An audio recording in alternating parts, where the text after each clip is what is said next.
За бид доош чиглэсэн хөдөлгөөн үргэлжлээд явж байгааг харсан. Түүний бие төвхөл байсан одоо энэ хөдөлгөөн үргэлжлүүлэн доош чиглэлсээр бичсэн оршуулга дээр ирж байна. Есүсийн шав байсан Йосеф гэгч Ариматын нэгэн баян хүн оройн хурж ирлээ. Тэр хүн Пилатад бараалхаж Есүсийн цогцсыг гуйхад Пилат өгөхийг тушаав. Йосеф цогцсыг аваад цэвэр майланган дааванд ороод хаданд ухаж хийсэн өөрийнхөө шинэ булшинд тавьж. Шинэ булшинд гэдэг нь юу гэсэн үг вэ? Тэр үед нэг булшийг олон дахин ашигладаг байж. Хүний цогцсыг булшинд тавиад дараа нь ясыг нь авч өөр газар тавиад хоосон болсон булшинд дахин өөр цогцос тавьдаг байж.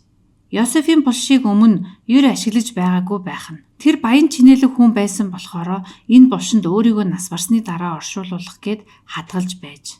Тэр уул нь энэ булшийг өөртөө зориулах гэж байсан боловч Христэд өгсөн байна. Бул чулуу өнхрүүлэн булшны үүдийг таглаад явжээ. Есүсийн оршуулга нь Исая номд бичигдсэнийг биелүүлсэн. Исая дээр ингэж байгаа. Булшийг нь буруутуудын хамт товлсон ч үхэлд тэрээр баян хүнтэй хамт байв. Тэр хүчилхийлэл үлдээгүй, түүний аманд худал хурмагч байгаагүй. Матай яагаад Христийн оршуулгын үйл явцыг бичсэн юм бол гэж би асуух хэрэгтэй. Сайн мэдээгийн 4 ном дөрвөлээ энэ тухай бичсэн байдаг. Энэ явдал чухал ач холбогдолтой байсан гэсэн үг. Чухал гэдгийг нь бичиж тэмдэглэсэн нарийн ширийн зүйлсээс нь харж болно. Сайн мэдээний 4 ном бүгд Есүсийн оршуулгын тухай деталуудыг бичсэн. Ариматын Йосефийн нэрийг шинэ булш байсныг тэмдэглэсэн байдаг. Есүсийн оршуулга нь Исая номонд өгүүлсэн Месаягийн тухай иш үзүүлэлгээ биелэл байсан. Сайн мэдээний номуудыг бичсэн хүмүүс энэ биеллийг маш чухал тооцсон илэрхий байна. Есүс зүгээр нэг булшнаас амилсан гэхээс илүү чухал гэж тооцжээ. 1-р Коринт 15-аас Паул юу гэж хэлснийг харъя. Учир нь би хүлээн авсан зүйлийнхаа хамгийн чухлыг та нарт дамжуулсан. Паул энэ зүйлсийг хамгийн чухал гэж тооцож байв. Түүний жигсаалтын 2 дахь чухал зүйл нь Христийн оршуулга нь байна. Бичвэрийн дагуу 3 дахь өдөртөө амьлуулагдсан агаад Паулийн бичснээр бол хамгийн чухал зүйлс дотор Христийн үхэл, амьлал дээр түүний оршуулга нэмэгдсэн байна. Яагаад оршуулга нь чухал байваа? Энэ нь эртний чуулганд ч чухал байсан байна. Энэ бол элч нарын тунхаг байна. Бүр эртний чуулганыг хилдэг тунхаг. Одоо ч бид үүнийг ашиглаж байгаа. Би 2 дахь цогцлборыг онцолмоор байна. Би тэнгэр газрыг бүтээгч төгс хүчит бурхан эцэгт итгэдэг. Ариун сүнсээр алдаж онгон Мариас мэндэлсэн. Понти Пилатын дор зовж явсан. Цовдлогдсон нас барж, оршуулгадаад үхэгсдийн орон руу яваад 3 дахь өдрөө үхлээс иргэн амьсан. Тэгээд мөнхийн улс руу одож төгс хүчит бурхан эцгийнхээ баруун мутарт заларсан. Тэндээс үхсэн. Амьд бүх хүнийг шүүхээр ирэх түүний цорын ганц хүү бидний их эзэн Есүс Христэд би итгэдэг.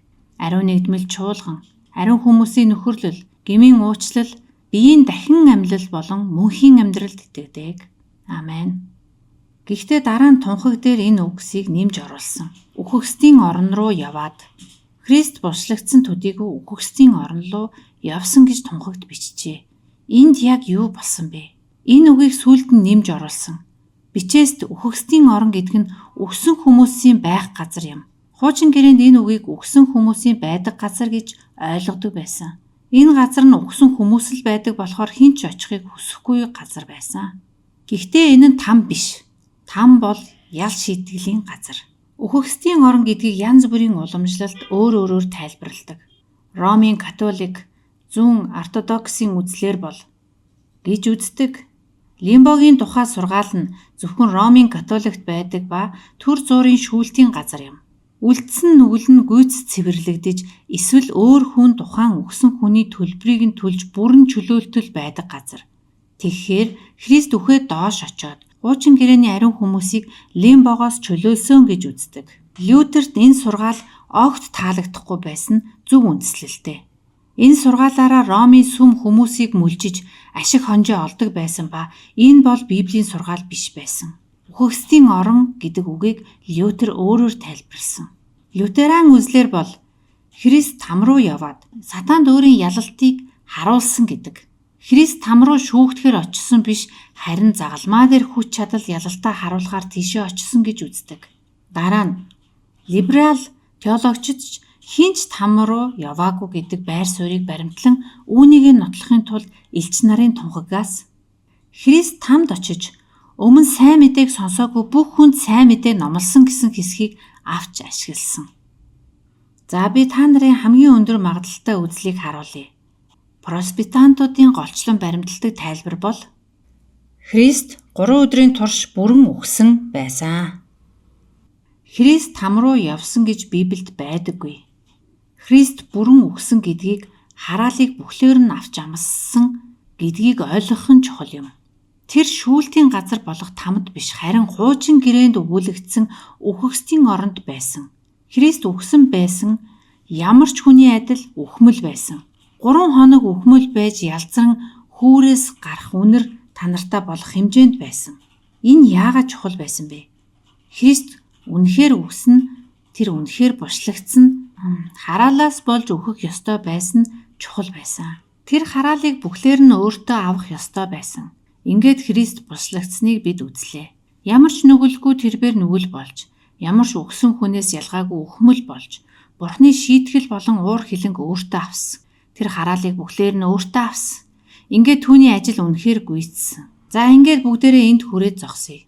Бид Христийн даруусал, түүний биежсэн төрөлт, амьдрал, үхэл оршуулгыг үзлээ. Бурхны хүн дэлхийг авран чөлөөлөхийн тулд хүн байж нүглийн хараалыг өөртөө бүрэн гүйцэд авсныг үзлээ. Христ үүнийг хийхдээ Бурхан хүн хоёрын хооронд төгс цуучлагч байсныг, Бурхан хүн хоёрыг эвлэрүүлж чадах тэр нэгэн байсныг үзлээ.